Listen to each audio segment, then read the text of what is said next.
Continuando a nossa série de estudos, vamos abrir em Ageu, capítulo 2.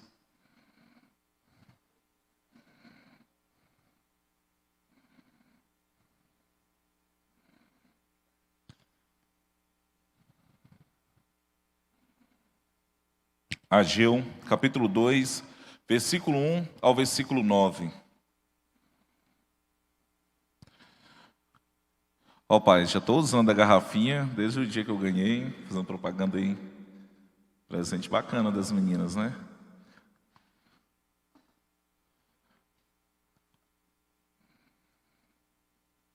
Ageu, capítulo 2, versículo 1 ao versículo 9. Diz assim a palavra do Senhor. No segundo ano do reinado de Dario, no sétimo mês, no 21º dia do mês, a palavra do Senhor veio por meio do profeta Ageu, dizendo: Fale agora a Zorobabel, filho de Salatiel, governador de Judá, e a Josué, filho de Josadaque, o sumo sacerdote, e ao remanescente do povo, dizendo: Quem de vocês que tenha sobrevivido contemplou este templo na sua primeira glória? E como vocês o veem agora? Por acaso não é como nada aos olhos de vocês? Mas agora o Senhor... Espera aí, gente, meus vistos embaraçou tudo aqui. Deixa eu voltar aqui. Mas agora o Senhor diz: Seja forte, Zorobabel, seja forte, Josué, filho de Josadaque, o sumo sacerdote, e vocês, todo o povo da terra, sejam fortes, diz o Senhor, e trabalhem, porque eu estou com vocês, diz o Senhor dos exércitos. Segundo a aliança que fiz com vocês, quando saíram do Egito, o meu espírito habita no meio de vocês. Não tenham medo. Pois assim diz o Senhor dos exércitos: daqui a pouco, mais uma vez, eu farei tremer o céu, a terra, o mar e a terra seca. Farei tremer todas as nações, e serão trazidas as coisas preciosas de todas as nações, e encherei este templo de glória, diz o Senhor dos exércitos. Minha é a prata, meu é o ouro, diz o Senhor dos exércitos. A glória deste novo templo será maior do que a do primeiro, diz o Senhor dos exércitos. E neste lugar darei a paz, diz o Senhor dos exércitos. Oremos. Deus, em nome de Jesus, louvado seja o Senhor pela tua palavra que está aberta. Que o Senhor venha falar conosco através de mim, ó Deus. Que o Senhor me use como vaso em tuas mãos. Tira de mim, ó Deus, tudo que for dito por mim mesmo, que venha ser direcionado pelo Teu Espírito Santo para a glória do Senhor. Traga entendimento aos nossos ouvidos, traga, ó Deus, consolo e conforto ao nosso coração, através daquilo que o Senhor quer ensinar para o Teu povo nessa noite, para a glória do Teu nome. Amém. Queridos, em 11 de setembro de 2001, nós vimos o maior atentado da história nos Estados Unidos da América. Ali nós observamos a maior destruição do World Trade Center, mais conhecido como as Torres Gêmeas. E muitas pessoas morreram ali. Mais de 3.000 pessoas veio a óbito naquele trágico dia. Os prédios ficaram irreconhecíveis. Eu vendo algumas reportagens no pós-atentado, muitos relataram a dificuldade de reconstruir o prédio. Muitos relataram a dificuldade de fazer a reconstrução porque lembravam das vítimas, e outros por causa da profundidade do buraco que foi aberto. E hoje se encontra ali um memorial, um museu nacional no subsolo, e ainda foram construídos também outros edifícios ao arredores, que funcionam também como World Trade Centers. Tem o mesmo nome. Queridos, A parte de reconstrução duraram muitos anos. E as pessoas que trabalharam ali, quando nós olhamos dentro dos testemunhos, são os mais diversos possíveis. E quando a gente olha para esse texto, que fala da reconstrução do templo, fazemos uma conexão que seja pequena com a história daquele povo. Nós vimos nas últimas 2 semanas, dentro do capítulo 1, que a nação de Deus, a nação do pacto, retornou à terra após um longo período de cativeiro. Eles lançaram as bases da reconstrução do templo. Devido a problemas criados por outras nações, eles abandonaram, criaram a própria apatia para a reconstrução do templo. E foi interrompido por mais ou menos 16 anos. E as pessoas voltaram as suas atenções para a construção das suas próprias casas. As pessoas estavam preocupadas com o seu bem-estar, com o seu luxo, com a sua zona de conforto. Observamos também na semana passada que as pessoas estavam preocupadas em trazer as suas casas luxuosas. Pastor, tem algum problema a gente ter casa luxuosa? Não. A questão do ponto é a prioridade que estava sendo dada para isso. Porque as pessoas estavam preocupadas mais com seu bem-estar do que com o reino de Deus. E Ageu, ele deu uma repreensão de Deus, que foi também um tanto de uma advertência, como também um encorajamento para esse povo. A repreensão foi por causa dos seus valores desordenados. O povo trabalhava e nunca conseguia adquirir bens. O povo comia e nunca se saciava. O povo bebia e nunca matava a sede. Por quê? Porque o povo estava colocando os seus interesses acima dos interesses do reino de Deus. E Deus adverte isso por causa da violação moral da ordem de Deus. E ainda trouxe a expressão que o povo traz, ganhava o seu salário, era a mesma coisa de colocar o seu dinheiro num saco furado, porque nunca dava para o seu sustento. E eles foram encorajados a colocar a Deus de volta em primeiro lugar em suas vidas. Eles precisavam admitir os seus pecados, abandonar sua hipocrisia egoísta. Eles deveriam começar imediatamente a reconstruir o templo, para que eles declarassem novamente ao mundo a glória de Deus, a importância de Deus em suas vidas. E dentro do nosso estudo de hoje, meus queridos, dentro desse texto que acabamos de ler, aqui registra a segunda mensagem que Ageu, o profeta, ele traz para nós.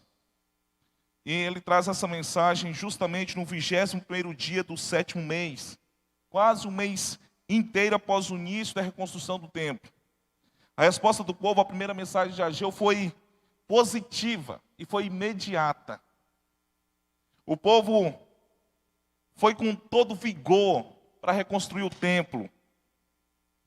Imagino o povo pegando, uns 15 dias atrás, a nossa mocidade resolveu limpar a sala de convivência. Gente, foi bacana de ver. Eles tirando tudo, um gás, todo mundo de um lado, do outro, terminou o café da manhã, eles foram para um lado e para o outro, pegando rodo, vassoura, panos, e foram limpar. Eu imagino que o povo ali na construção, eles começaram a pegar pá, tirar sujeira, tirar o mato, pegar o entulho, jogar para um canto, pegar as pedras, aquela que prestava, colocava no canto, aquela que não prestava, colocava no outro. O povo estava feliz, contente com a reconstrução do templo.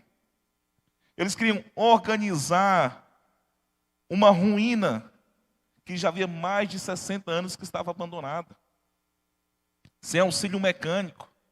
Isso, pensa comigo hoje em nossa cabeça, que toda construção precisa de uma bitoneira, precisa de um guindaste, precisa de ferramentas sofisticadas. E naquela época, que era tudo braçal, levantar pedras, e o povo estava animado para reconstruir, para poder voltar de novo. Só que algo afetaria o ânimo novamente desse povo. O entusiasmo deles, que tinha sido renovado, haveria, no entanto, um novo fator que iria atrapalhar. E qual é esse fator? A interrupção das atividades do sétimo mês. Lembrando que o sétimo mês era entre setembro e outubro, devido às festas que não permitiam nenhuma atividade. Isso além dos dias de descanso, que é o sábado, que é o dia sabático para eles. Tudo isso é compreensível. Que muitos estivessem entusiasmados com o trabalho e logo viessem desanimar, porque pensa você, está todo animado, você teria que interromper durante as festas. Não, mas eu preciso continuar o trabalho, mas não tem jeito, porque é proibido pela lei moral de Deus, você não pode trabalhar no dia de festas. No sábado a gente não pode trabalhar, então a gente precisa descansar. E com isso, muitos vieram ao desânimo novamente. Em vez de olhar para frente, esse povo começou a olhar também para trás. Outro fator. E tudo ficou de fora do foco desse povo. E dessa forma, observe comigo no versículo 1 a 3, que o povo estava desanimado. O povo estava desanimado. O novo templo não seria igual em forma ao antigo templo.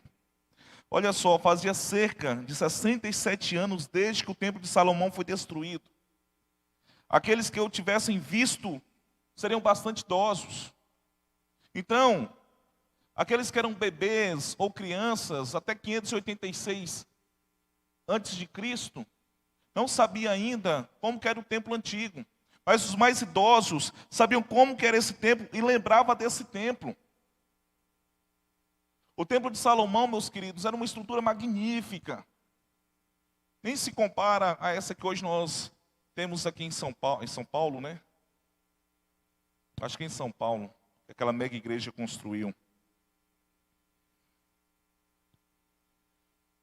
O que estava adiante do povo não correspondia com a aparência do templo de Salomão. Havia muito trabalho a ser feito. Então o povo começou a desanimar. Espera aí, como que nós vamos reconstruir o templo? E não vai ser como aquele templo que nós presenciamos. E quando a fundação foi lançada, 16 anos antes, alguns se lembravam do templo anterior, podiam ver que estavam construindo e que não se igualaria. Abram comigo Esdras, capítulo 3, versículo 12.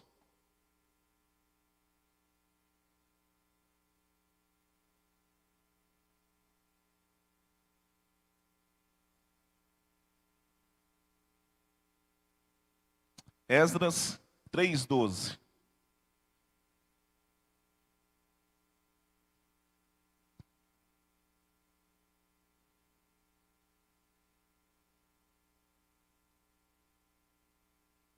Olha o que diz.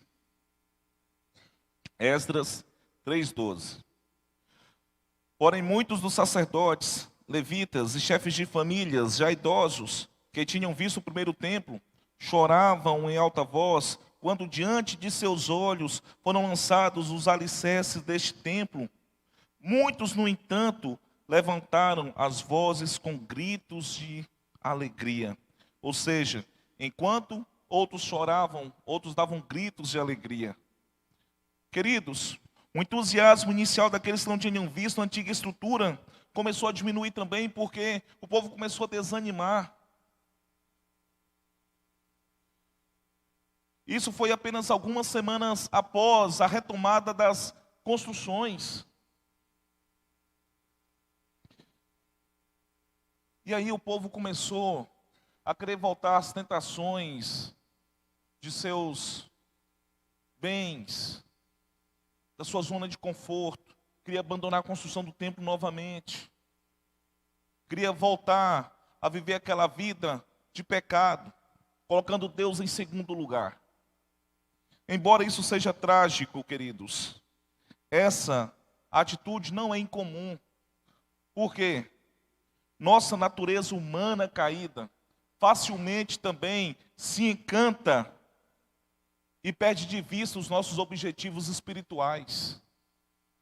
Nós nos fascinamos com os prazeres deste mundo, com as coisas deste mundo.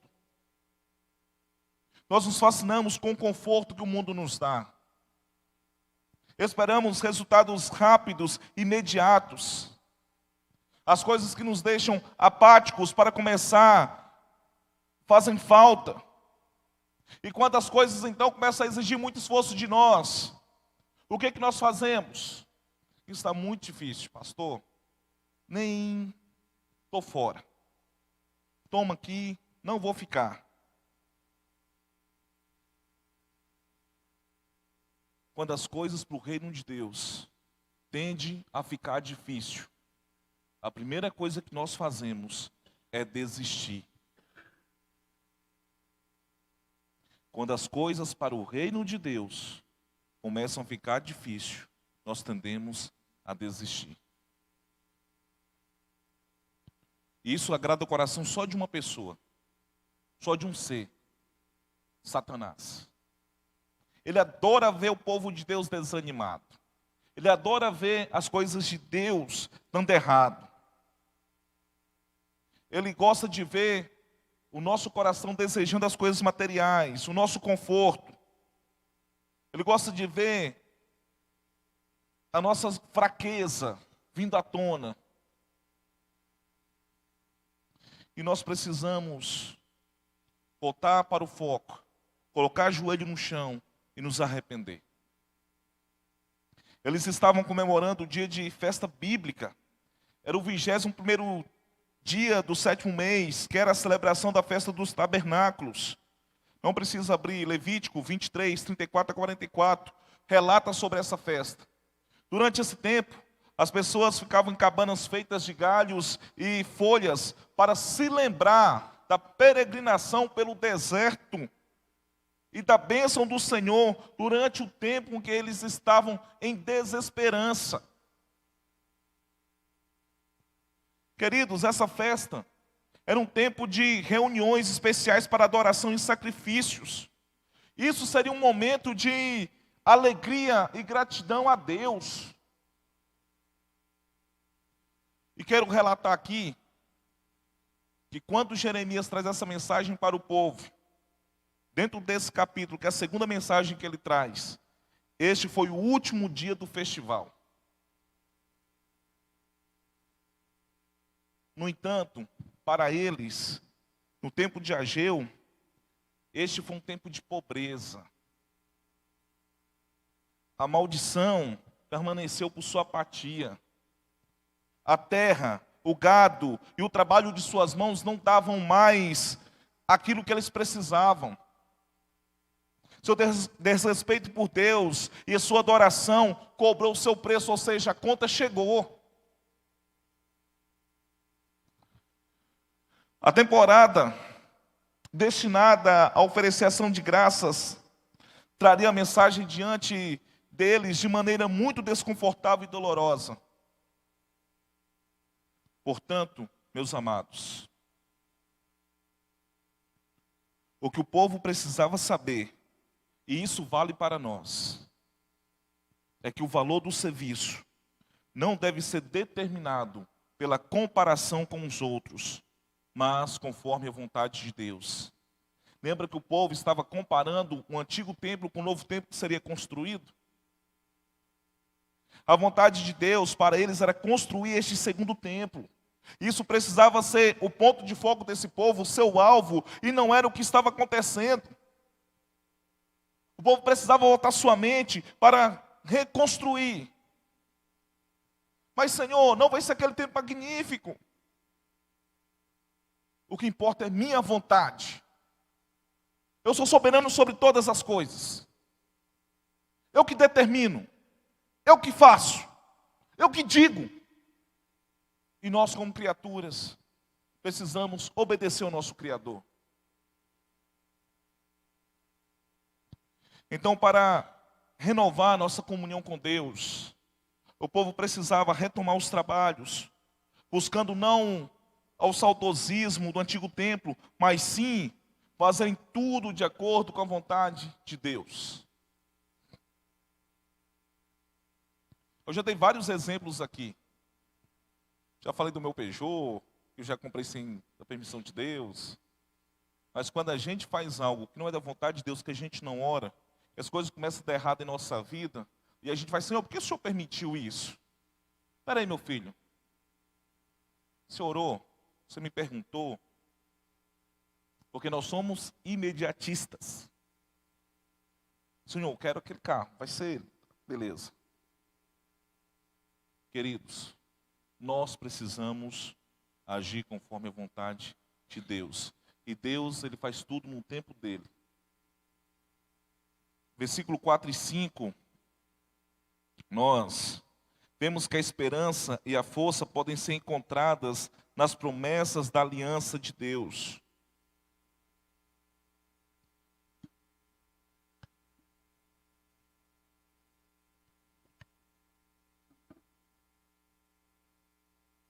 Abram comigo, Gálatas 6:9.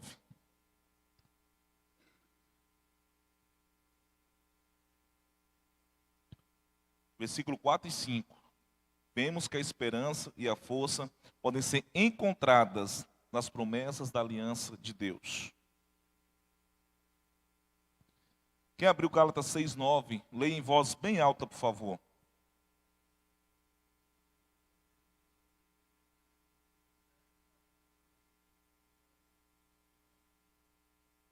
Certo. Gente, esse povo aqui, eles deveriam tomar coragem e começar a trabalhar. A razão dessa esperança é a presença prometida de Deus com eles. Yahvé os lembrou da aliança que fez com Israel quando os tirou do Egito. Ele disse: porque estou com você, ou estou convosco. A motivação para voltar ao trabalho com coragem não tem outra fonte senão a plena confiança na promessa da aliança de Deus para conosco. Gente, a promessa central da aliança, o princípio é Emanuel. O que quer dizer Emanuel? Deus conosco. Gramaticalmente, o versículo 5 nos diz que tanto a palavra de Deus quanto o Espírito habitam no meio deles. O Espírito Santo, operando por meio da palavra escrita de Deus, nos encoraja e nos dirige. Queridos, ainda no versículo 5, olha o que diz, observe o que diz comigo. Abram comigo Marcos, capítulo 6, versículo 50.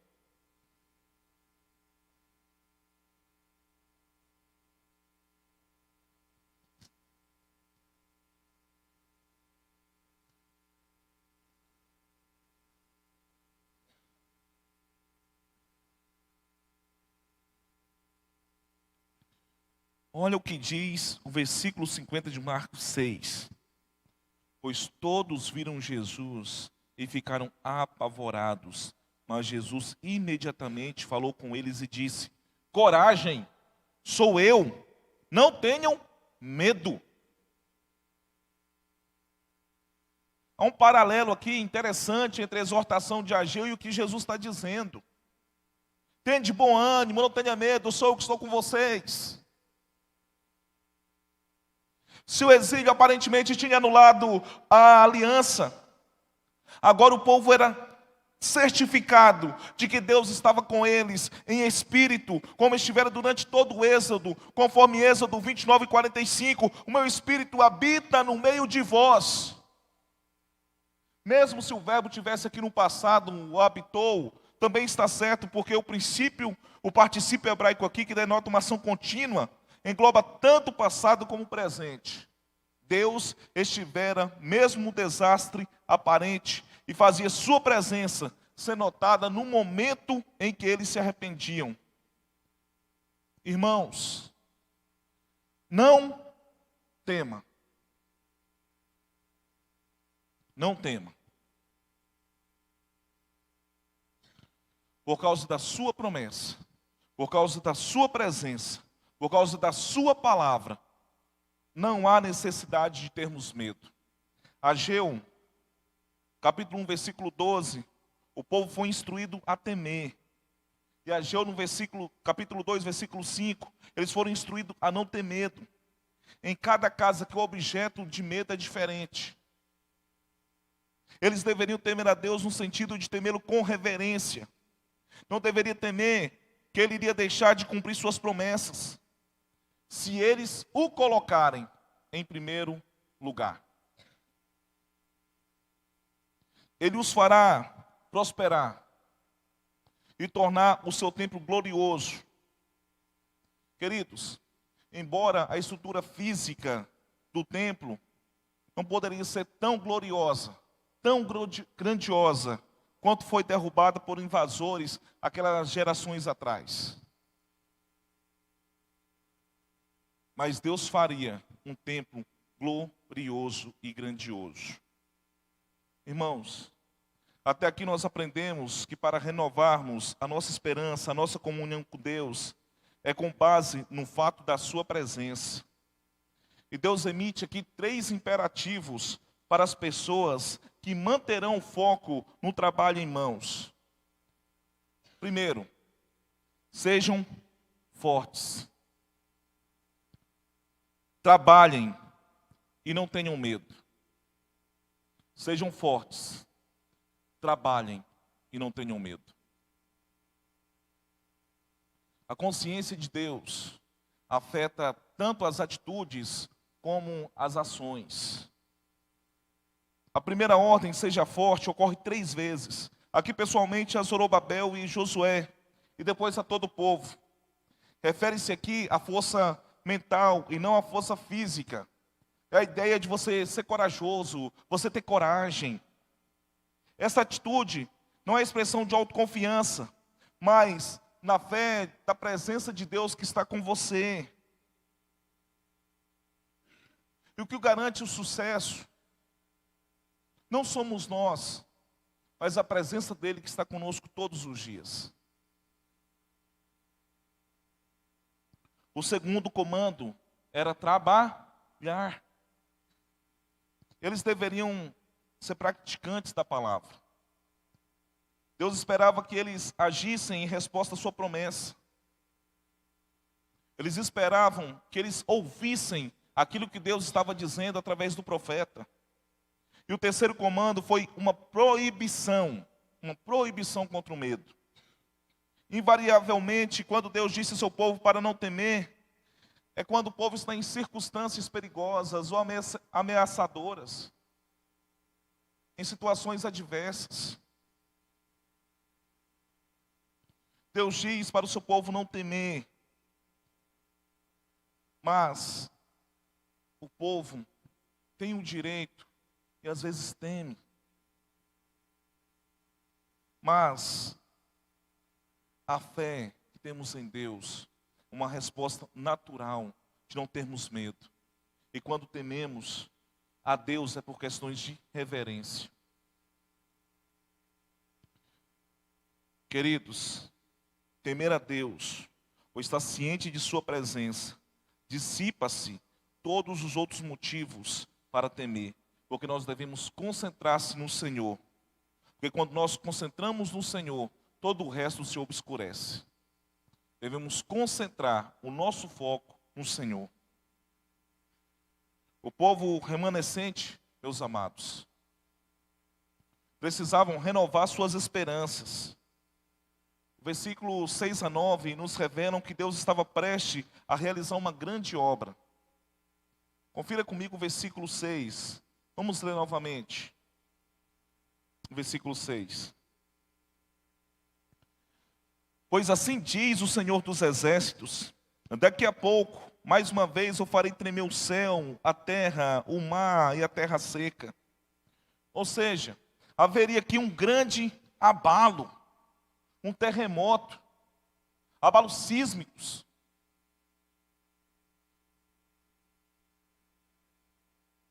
O abalo anterior que aconteceu foi no Monte Sinai, onde Deus estabeleceu abertamente sua nação da aliança sob a liderança de Moisés.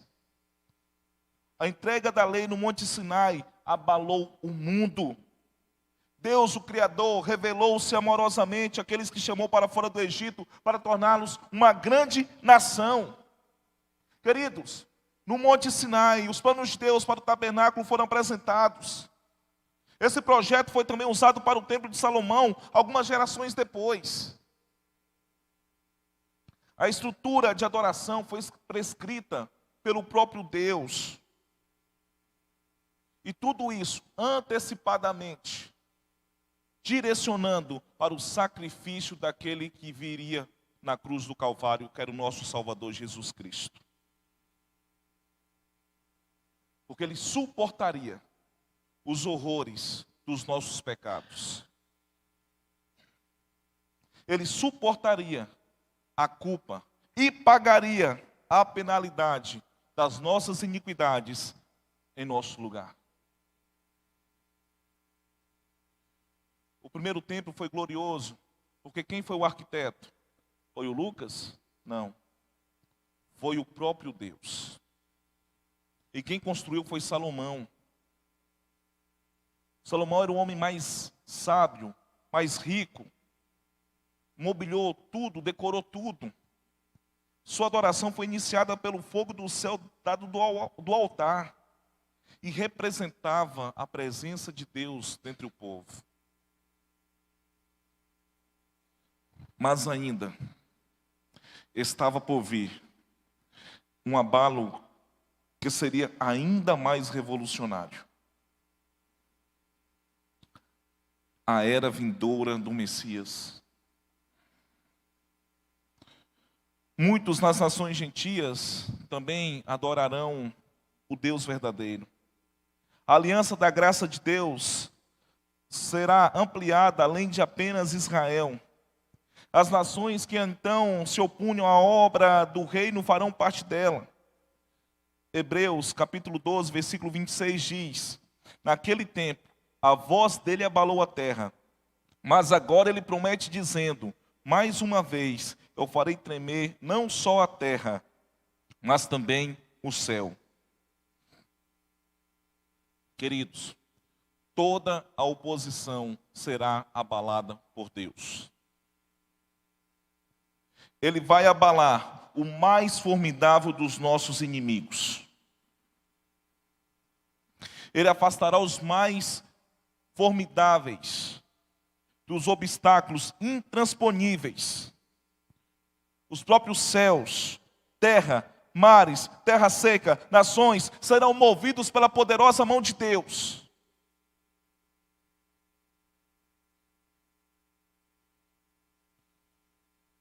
O desejo das nações virá, e o templo se encherá de sua glória. As nações não trarão objetos de valor, terrenos literais para encher o templo de glória. Queridos, a história mostra que os gentios saquearam o templo diversas vezes. E a glória que preenche este lugar é muito maior que ouro e prata.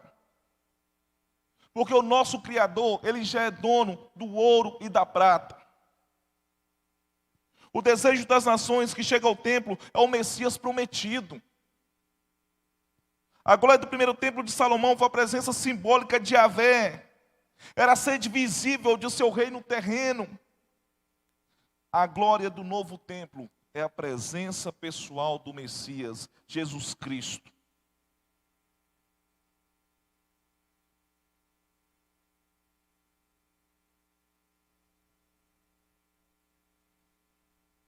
Queridos,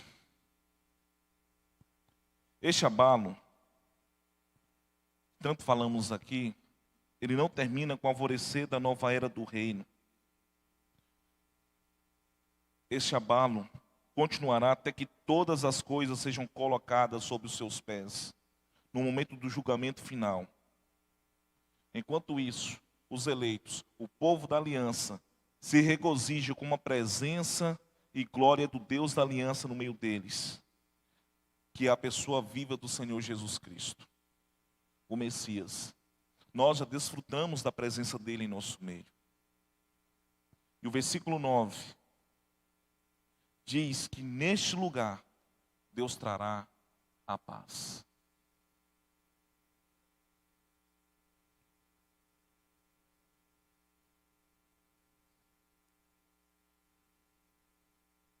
As nações caídas serão trazidas de volta à paz com Deus. Mesmo as nações gentias encontrarão a esperança na glória que o próprio Deus trará no templo, na pessoa de nosso Salvador.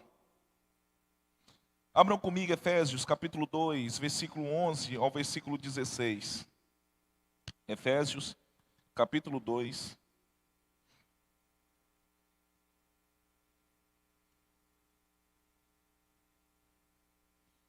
Versículo 11 ao versículo 16. Olha as palavras encorajadoras que o apóstolo Paulo traz para nós.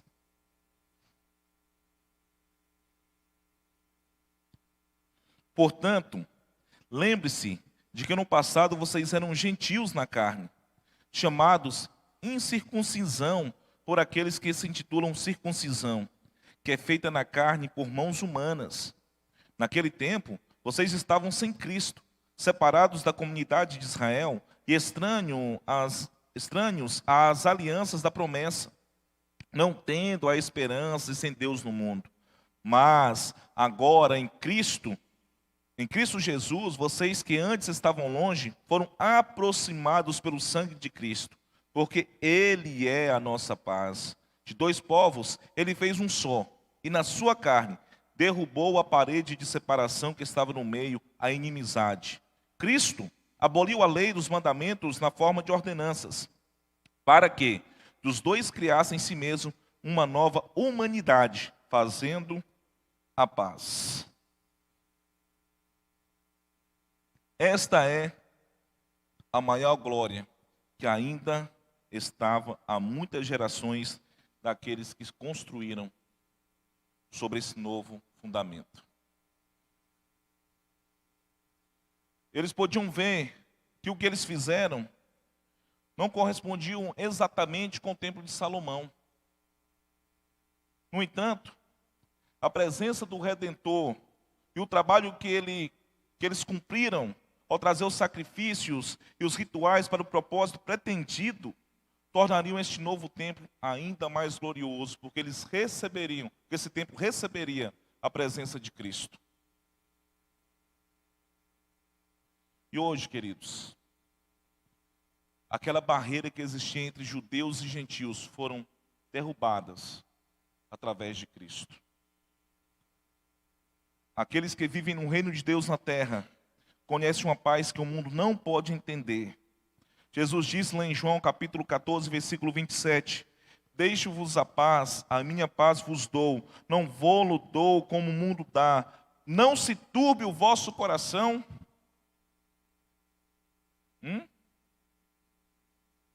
Credes em mim.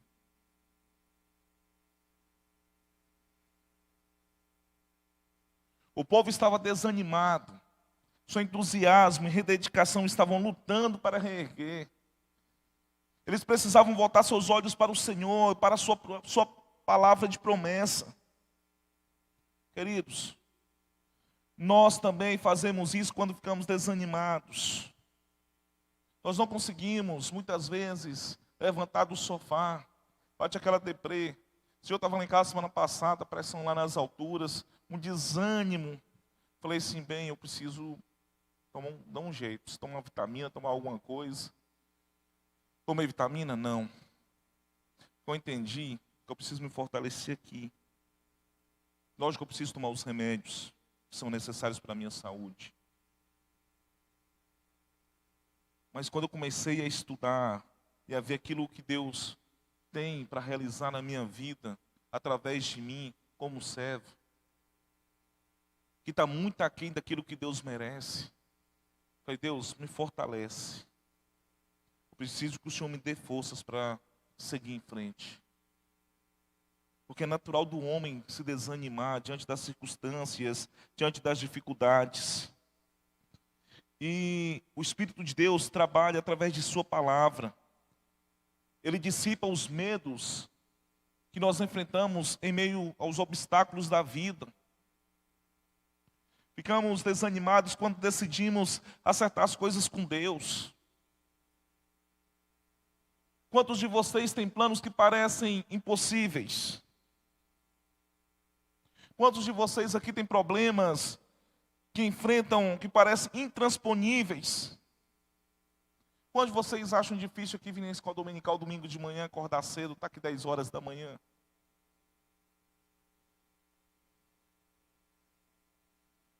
Nós lutamos para treinar, encorajar os nossos filhos, como deveríamos.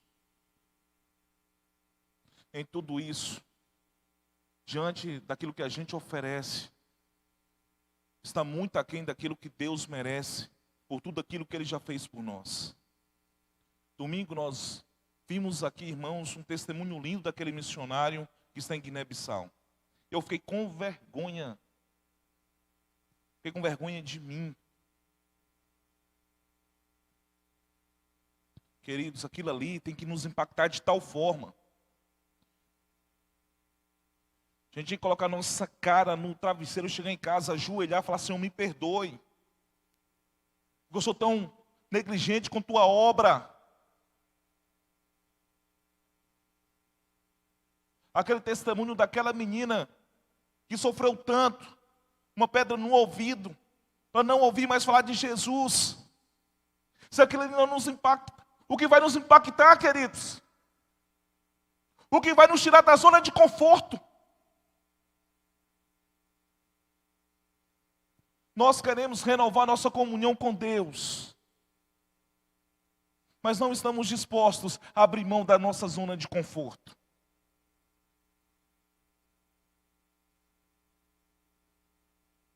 Somos chamados a um serviço humilde e fiel no reino de Cristo.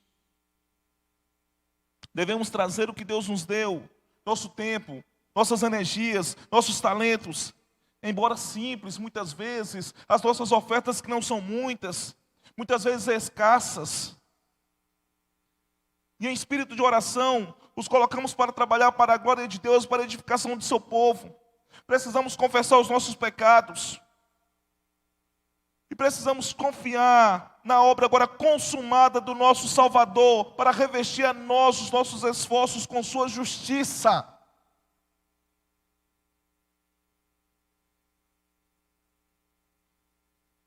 Quando ficamos, para concluir tudo isso que nós estamos falando, quando ficamos desanimados em fazer o que Deus nos deu para fazer, quando as coisas parecem muito difíceis e o objetivo parece fora do nosso alcance, precisamos lembrar de algo: que a nossa esperança não está em nossos próprios recursos. A nossa esperança não está em nosso próprio recurso. Queridos, quem é doido de assumir uma conta de 15, 20 mil reais antes de ter o dinheiro para levar 40 crianças para um acampamento ou 50 adolescentes? É assim que a gente faz acampamento. A gente assume algo que muitas vezes não está no nosso alcance, mas a gente sabe que Deus provê.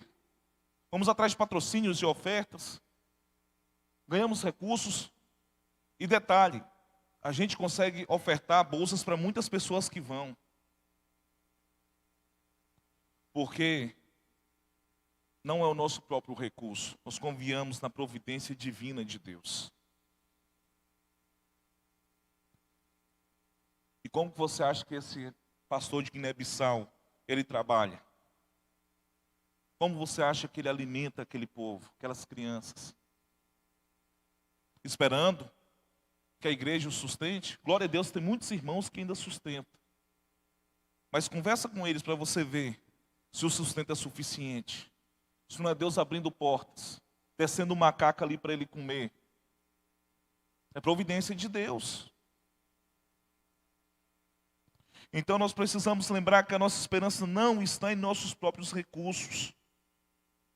Nós devemos descansar nas promessas de Deus. Ele abençoará a nossa humilde obediência quando for realizada pela fé em sua mão, que nos sustenta e nos capacita.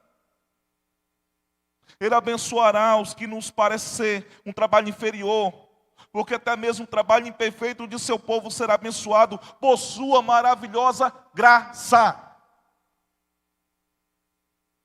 E somente por sua maravilhosa graça. Graça. É as misericórdias dele se renovando sobre as nossas vidas todos os dias.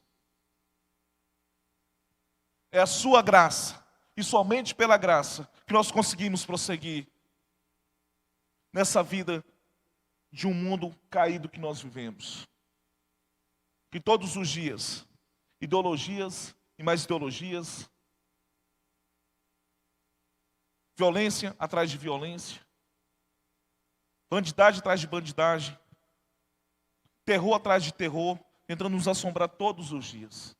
Se não for pela graça de Deus, nós não conseguiríamos viver, porque a nossa esperança está em suas promessas. Queridos, gostaria muito que você saísse com o seu coração daqui hoje pensando nisso. Que as nossas esperanças não estão em nossos próprios recursos. Está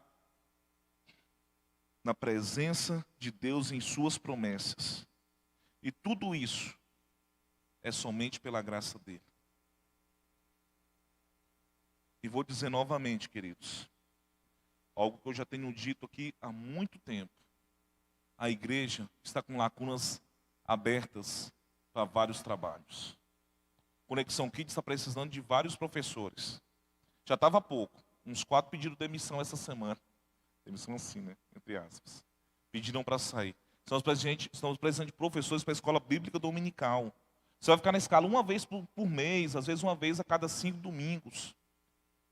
Gente, Deus está te chamando. Precisamos, às vezes, de pessoas para pregar para adolescentes. Não temos. Às vezes, precisamos de pessoas para ajudar em várias lacunas. No Ministério de Eventos não temos. Uma igreja de 360 membros aproximadamente. Quando nós vamos sair da nossa zona de conforto? Se essa palavra não nos impactar, o que mais vai nos impactar? Não sei o que estou dizendo não, meus queridos. Ageu fala para o povo de Israel que traz para o dia de hoje para nós. Mova-se. Deus está te chamando para o trabalho. Feche seus olhos, vamos orar.